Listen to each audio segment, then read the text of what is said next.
Бүгін маған эфирге келген сыйлықтар осындай, қараңыздар, мына жақта осындай әдемі двойка екен, астында ұзын юбкасымен, және де үстінде көйлек сияқты тұрады екеуі бірге, және де мына жақта қараңыздар, қандай әдемі торт, еңлік мис деп коронасымен жіберген екен маған.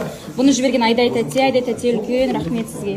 Қайырлы кеш болсын достар, қалайсыздар? Біз деген эфирден шығып, қазір тамақ ішуге келген жайлар. Сіздер не істеп жатсыздар? Бүкіл қыздарға айтарым, келе жатқан мерекелеріңмен.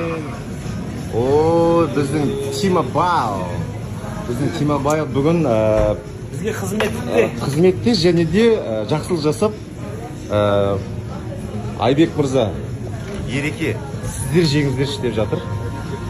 Яғни патша көңілі бүгін кеңейіп, ары қарай Рахмет. барлығын Тима Байл организовать етіп отыр. Абдышу, дәмін көреміз қазір. Өзің пісірдің ба? Өзім пісірдім. Болдың ба? Тамақты болу үшін қалаған уақытында жегім келген тамақты жеу керек. Донер жегім келді. Жаңа босағаннан кейін енді жеп отырмын.